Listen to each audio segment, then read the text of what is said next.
A fabulous surprise to hear Batter Up, or the victory song as it was officially known. That song takes us back to the All-American Girls Professional Baseball League. Yes, that one. From the movie and the TV show, A League of Their Own. It started during World War II, when men were off fighting and women were drafted to entertain.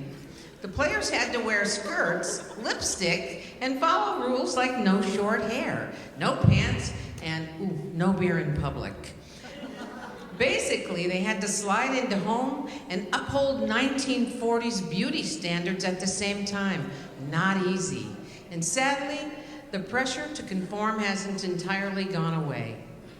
Now we'd like to share a video message from local girl empowerer and fighter for climate justice, Anne Bancroft. She will share her perspective on life before Title IX and how it has shaped her sports journey. Let's watch. Hi, I'm Anne Bancroft, athlete, former high school coach, activist turned polar explorer. I'm a pre-Title IX kid. I was lucky to compete in the small school that I was in. But a change in schools woke me up to the fact that despite my shyness, I would have to speak up and fight to continue to play. Sports gave me and continues to give me many, many things. Friends, confidence, working together, joy, and so much more. Lately, in the last bunch of years, I've been brought to my knees watching, and just recently watching again, the Women's Final Four. And despite all the work on behalf of women's sports that I've been doing over the years, I really didn't think that this level of play would be received at this enormous audience.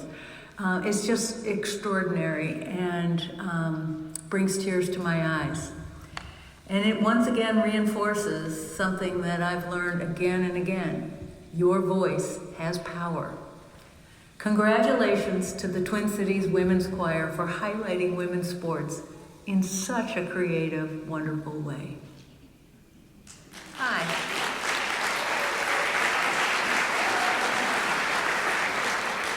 All right, I have a question for all the women in the auditorium. Let's hear by your applause. Clap your hands if you ever played on a sports team.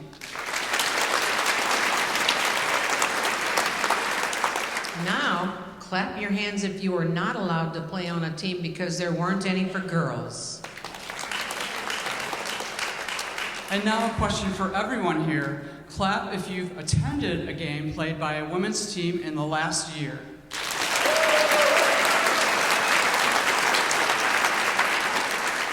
Before Title IX and the rise of women's sports, finding role models, especially for those in the lesbian community, was like trying to find a softball in a snowstorm.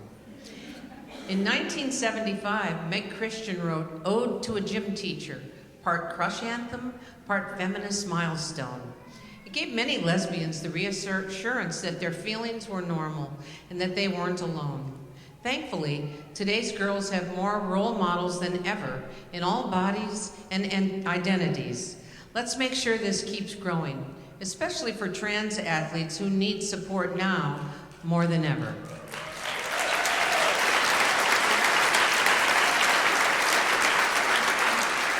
I agree, Pat. Hey, Pat. Yes? Did you know we would hear Latin in this concert written by a 12th century prophetic nun and visionary? No, Jane, I did not. Well, get ready because Caritas Abundat will be sure to surprise and get us fired up. During the warm-up, I heard a lot of stomping and clapping, and if that isn't athletic, I don't know what is. Well, that is surprising, Jane, and I can't wait to hear it. Lastly, this audience will recognize Fearless, made famous by local singer Kat Perkins.